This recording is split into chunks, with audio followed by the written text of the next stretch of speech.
Hello, fellow radical kids. Are you radical? I know I am. I got a guitar and a skateboard. But you know what else I got? A time machine. Do you ever look at your retro console or computer of choice and think, damn, that's too much effort to use? Do you look at new games and think, wow, that looks like a whole thing? Do you live in the past? Do you love Mark Zuckerberg? No? Okay, well maybe not that one. But boy, do I have a solution for you. Everything new is just well forgotten old in the new dimension of virtual reality. That's right. You want to know? You want to find out? Then come with me. So, as you could probably tell, I decided to finally take the plunge into VR. I was a naysayer for a very long time, calling it a fad, and to an extent, I still see a lot of it as early adopter technology. But the next chapter of the Half-Life franchise is VR, so maybe not so early adopter anymore. And while the focus of VR is on new and novel experiences that are made possible by it, as it should be, today I want to look at experiencing the old in VR, reliving some nostalgia and discovering older classics, as a lot of this channel's gaming content is all about. So, I've put together a guide for anyone new to this, someone who might even get into VR for an experience like this. Without further ado, let's get to it. First step is get a VR headset. If you're already knee-deep in VR, skip to this time code right here, where I get into the specifics. For my money though, it's the Oculus Quest 2. The connection with Facebook is unfortunate, but it's a great budget device, and the exclusive titles such as Lone Echo, which I've been playing, and some more I'm interested in, like Resident Evil 4 VR, and the upcoming GTA San Andreas VR, and a lot of PC VR games as well, such as No Man's Sky VR, which has definitely been one of my favorite VR experiences so far, with the unfortunately now shut down via copyright Stage 9 project that lets you explore the Enterprise from Star Trek The Next Generation being an honorable mention, along with Skyrim VR, so long as you get a couple mods going. There's also a benefit to owning something popular, as games are likely to be designed with the popular thing in mind to capture most of the market share. And according to the Steam hardware survey, the Oculus Quest 2 is overwhelmingly popular. But don't take this as an ad and do your own research. It's just what I went with. Next step is to set up the VR headset. If you're already knee-deep in virtual reality, you've already skipped, but if you haven't, may as well skip or watch it. Maybe you like me, who knows. But anyway, so for Oculus Quest 2, setup meant a pretty awful process. First hurdle was typing in my 40 or so character Wi-Fi password on a virtual keyboard in VR. Boy, that's the most hardcore FPS game I've ever had to play on VR for sure. Especially since on the Oculus Quest keyboard, there's no arrow keys and there's only backspace. So you can't go back to correct a single character, you have to backspace to it, like an old YouTube tutorial or something. Then you have to download the Oculus phone app. Signing into the Facebook account there, which because it happens in an in-app browser means Google can't autofill properly, so I had to open up Chrome on my desktop and look for the password and type that is like a cave woman. Then connecting my PayPal account, because you have to have payment details on record for some reason. Facebook, I'm never gonna buy anything on that store. This is a PC VR headset. Anything I'm gonna buy, it's gonna be on Steam. God Gaben is gonna get my money. And, you know, Mark Zuckerberg, you've already had your share of it by me getting this headset, okay? Don't make this deal any worse than it has to be, alright? Warning you. Via, again, the in-app browser, I had to connect my PayPal account with the same password situation, because if you don't use a password manager, you'll get your account hacked. But apparently, they don't account for this very basic security feature that everyone should have now. Anyway, then I had to get a 2FA code by SMS. PayPal, SMS, really? Shame. Then the app glitched out, which is always helpful, and would not let me pair it with the headset. Instead of taking me to pairing, it would take me to a pop-up telling me Facebook Messenger, whatever that is integrated into the headset. Okay. Whatever. Then after all that, I was ready to finally play games on the Oculus Quest. But see, if I had to set it up via my phone, why couldn't I type in my Wi-Fi on my phone, or even just connect it to the Wi-Fi on my phone and then have that go into my Quest headset? What the f? And you'd think, oh, well, it's over by now. At least you're ready to jump into games. No, there's some more to this than that. Next step was downloading the Oculus app for Windows, which is what you want if you're gonna play PCVR games. But for where we're going, there's more. So first of all, the Oculus app. For some reason, it's 15.3 gigabytes. Imagine if Steam was 15.3 gigabytes by itself. What the hell? What fine, you know what? I got storage space to spare. You know, I'm a YouTuber, clearly a millionaire with my 3,000 subscribers. But if you do want to make me a millionaire, you can press that join button and, you know, tune into my streams and send me super chats and stuff. You know, we could like buy an Amiga one day because they keep getting more expensive. Anyway, point aside, for some reason, this 15.3 gigabyte app can only be installed on the system drive, which, you know, in Windows case, which is the platform that this supports, is the C drive.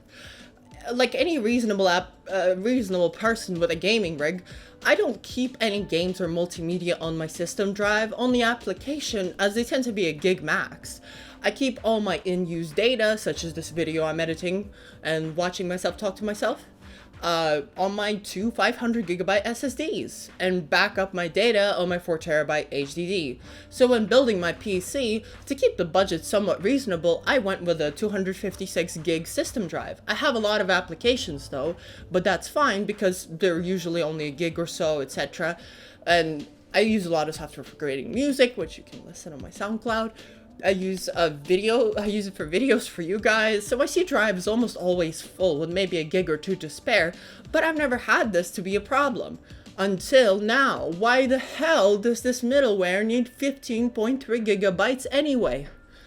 Ugh. So I freed up some space by moving some VSTs I use for my music and started the installation, but now it says it only needs 9.18 gigabyte of space? Huh? Okay, whatever. Sure, it felt nice spending an hour trying to move files off the drive to make space, considering I actually didn't need to. So it starts installing. Ooh, good, finally, some progress. Oh, guess what? Now it says progress out of 5.11 gigabytes. What? So anyway, the installation errored out. Turns out I had to disable my firewall. I wonder why. It's definitely a good sign that the application in question from this very sketchy company is not doing anything malicious that it can't even install with the firewall being enabled. Big yikes. By the way, at the end of the day, it took 7.75 gigabytes on my drive, which means that none of the estimates were correct. 15 was way off, 5 was off, 9 was off. It's 7. You know, just throw a dart on the dartboard. It's just like math.random function that just generates a number for whatever. Now, the next step was to set up AirLink on the headset so that I can play PCVR games on the headset, which is what we want for our purpose today. Go to Settings, Experiments in your headset, enable AirLink, then go into Settings, Beta on the Oculus app on your PC, and enable AirLink there. Then pair with your PC. After 2 or so attempts, this finally succeeded. Be mindful that the AirLink setting on your desktop will automatically turn off after 24 hours of not being in use, because otherwise it'd be convenient, and we can't have that. So you have to enable it every time, basically. For AirLink also, which is the wireless version, you need a 5 gigahertz Wi-Fi router, to which your PC should be connected ideally via Ethernet. And your mileage may certainly vary. My dinky BT router from some 4 years ago manages okay. I would prefer a wired connection maybe. You can use an Oculus Link cable. Either get the official one for $80 or try your luck with a cheaper third-party cable. Generally speaking, as long as it's USB 3.1 with USB-C on one end and is sufficiently long, I'd recommend at least like 10 feet, then you should be golden. Personally, I'm sticking with wireless for the time being. I've already spent enough money on this shit. Also, bear in mind, when you're using the headset wirelessly, you will get reduced performance always, because some of your GPU power is being used to not only encode the video, which it does regardless, but also to send it wirelessly, which requires more efficient encoding and more compression, and so on and so forth. At least that's my understanding of how the technology works. I've noticed though that my GPU power usage is higher than what I've looked at when people use the wired link cable. So, you know, take that as you will. My GTX 1070 Ti manages just fine for now though. Now let's move on to setting up EmuVR. This is the software that allows us to emulate games in VR. First, you need to download EmuVR itself. Since it's currently in beta, the only way to download it is by joining the EmuVR Discord and going into the downloads channel. Once downloaded, extract the zip archive anywhere you'd like. For me, that was EmuVR. Download RetroArch 1.7.5 specifically and extract it into the EmuVR/RetroArch folder.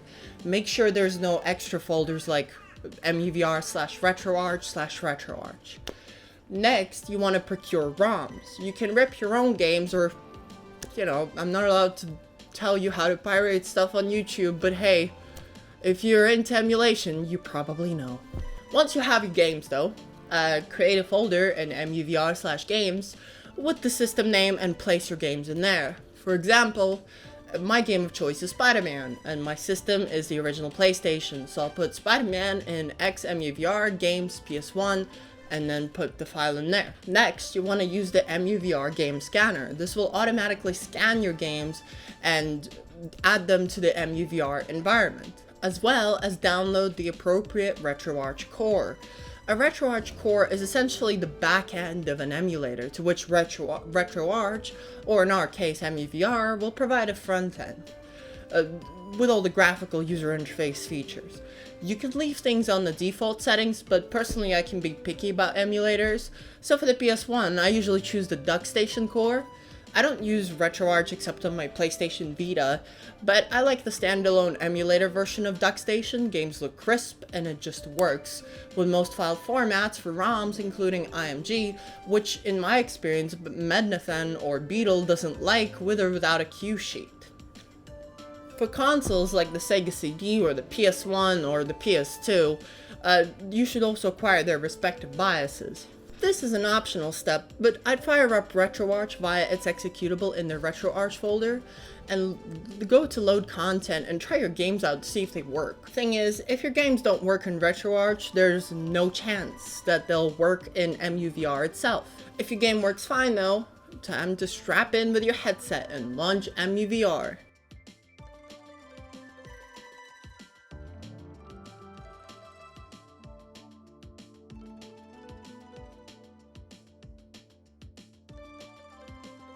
Which for the first time you should probably do via the Force Oculus executable. Also make sure to set the Oculus desktop app as a default OpenXR runtime. It'll usually give you a pop-up to do so when you open it, and then in the settings of the Oculus app in the general tab, enable unknown sources.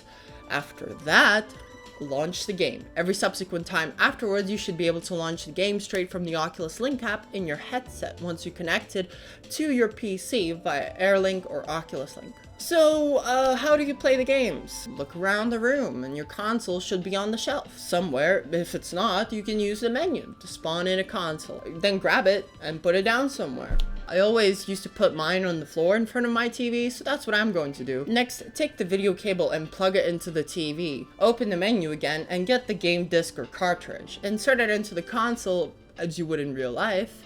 Turn on the TV and the console and voila, the game should be playing.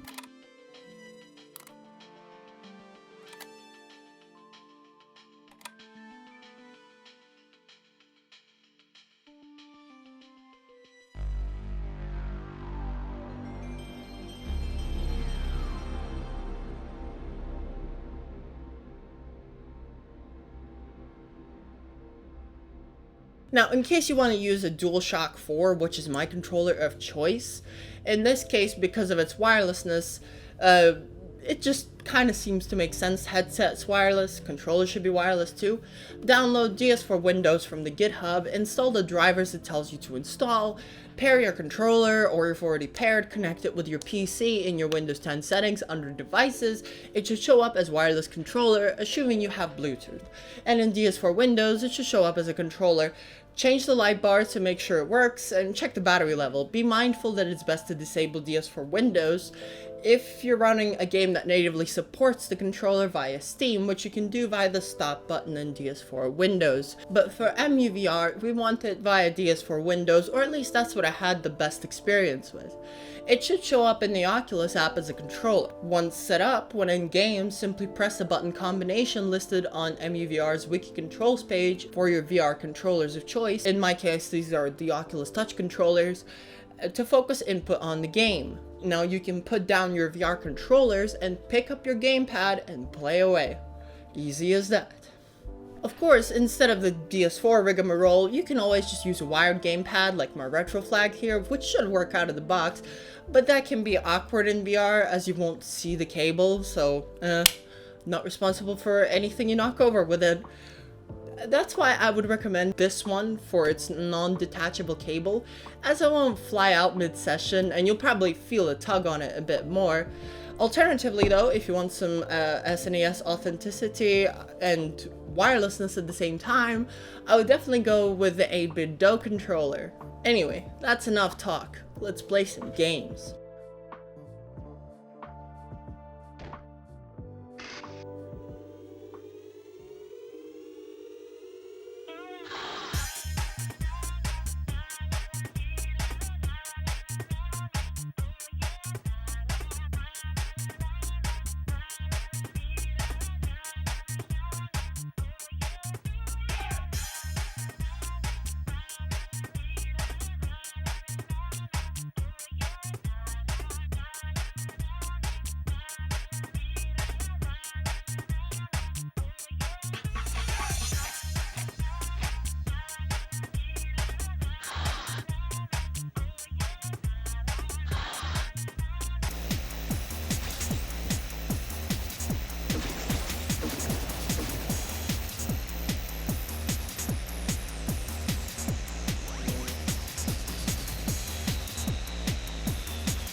Технология — это свет, который победит тьму.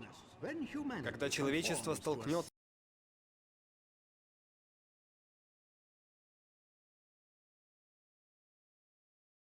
Добро пожаловать!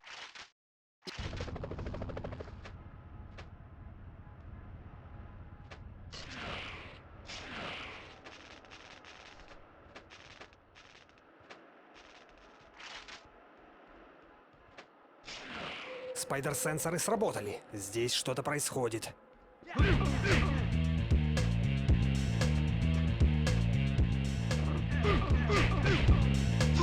О, да! Я опять в прекрасной форме.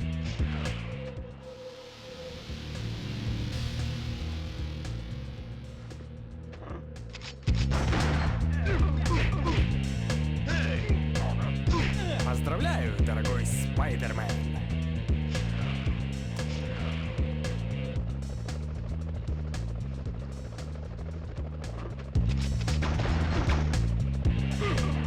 О, мне так жаль.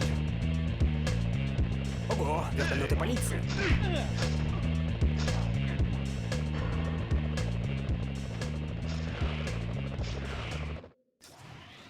Орел-1, высота 10:34. Направляюсь к банку. Орел-1, прием. Следите за Спайдерменом.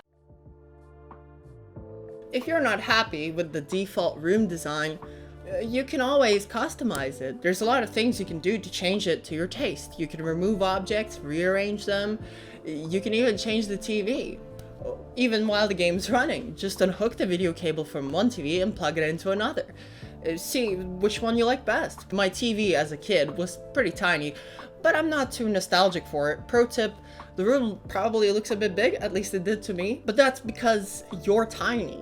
So go to game settings and change player scale. You can also configure movement options there for smooth rotation, which I quite like, or continuous locomotion if you're a masochist. You can also hang up posters in your room. Here's how. Navigate to the custom directory, go into customs posters directory. From there, go into the examples directory. Now here you can see example posters. Look at their aspect ratio and find posters with the same aspect ratio or make your own. Paste them into the posters directory and name them according to the number in the examples directory, a la this. Ah there, nothing like the judging gaze of a Starfleet crew to watch you play with yourself in the evening. I mean play by yourself in the evening. Video games. Speaking of video games, you can also add CD and cartridge label. For me though, I don't need to. Where I grew up, a generic looking CD-ROM is what I would usually get my latest adventure on. But if you do, it does look quite nice, and I've heard of some mega packs of labels out there, so you can go and find them. Once you got the label, place it into the custom labels directory. Make sure it's called the same thing as your ROM and the directory structure matches. So for example, my game is spiderman.bin in EmuVR games PS1, so my label will be spiderman.jpg and EmuVR labels PS1 spiderman.jpg. What about light gun games? They are supported, believe it or not. I've personally tried it with Duck Hunt and Time Crisis, and I'm happy to report both were great. To set this up, obtain a ROM of a light gun game like Duck Hunt and place it in a new directory specifically for light gun games for that system, like NES in brackets light gun, and place your ROM in there. Next, fire up the game scanner and add that folder like you usually would. Then click on the core options button, select the light gun option, and make sure that your core is actually supported as per this table in the EmuVR wiki. I can't say whether it feels right or authentic since I've never owned a light gun before, and I only played one of these at an arcade and I was too young to remember what it feels like, but it's fun and feels responsive. You can even dual wield or shoot multiple TVs, and you can even flip the guns around, something you obviously couldn't do back then. Or could you? Crazy to think how long video games have been trying to make the act of firing a gun more immersive, from Duck Hunt's simple cartoony hunting with the NES Zapper, to Time Crisis trying to make you feel like an action hero badass with the PS1 and the G-Con 45, to SOCOM 4 with the Sony Sharpshooter and the PlayStation 3, to the now realistic in comparison gun handling porn of hot dogs, horseshoes, and hand grenades. And well, this.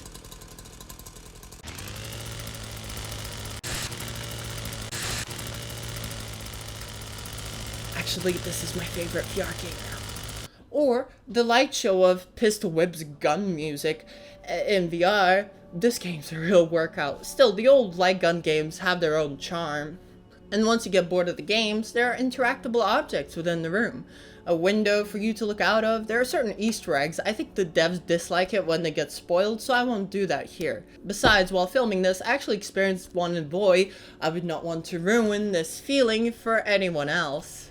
So turn Easter eggs up to spooky and enjoy. You can also change the seasons around, from summer, winter, fall, along with additional festive ones like Halloween and Christmas, as well as go between daytime and nighttime. What are some limitations of this? Well, for one thing, only the PS1, Super Nintendo, and the N64 are actually modeled along with the VCR that you saw in my intro. The rest use generic Atari-style console design. PS2 game support at the moment is somewhat not ideal, not because of EmuVR, but rather because PS2 emulation is never going to be perfect in the first place. Mostly thanks to Crazy Ken's emotion engine and graphics synthesizer, and how custom and different it all was. Was it worth it, Ken? I'd say so. I get quite good performance in the stock settings, however, turning up the super sampling at all makes the game stutter and be rather unpleasant as a result. But when it comes to VR, my PC is not really the beast it once was, so it's kind of okay. Maybe if only the GPU prices would come down from being maybe 10 times more expensive than they should be, then we can consider building a VR PC. Until then, I'd recommend leaving the graphics on normal and just trying to not pay attention to any jaggies. Anyway, I think the most important aspects of this come down to the physics and models. With more included, this could really be something great, even if it ends up being a paid product. And just, I think this is the way to improve it, too. Like, just add more stuff for us to touch and interact with, because that is really the beauty of VR. Seeing in the virtual world is one thing, touching it all around is like a whole new level. And that's what convinced me, so maybe it convinces you too. Anyway, if you like this video, why not leave a like below? Why not subscribe to my channel? Why not check out my other videos? Why not check out my other social media? Why don't you join my brand new memberships? You'll get exclusive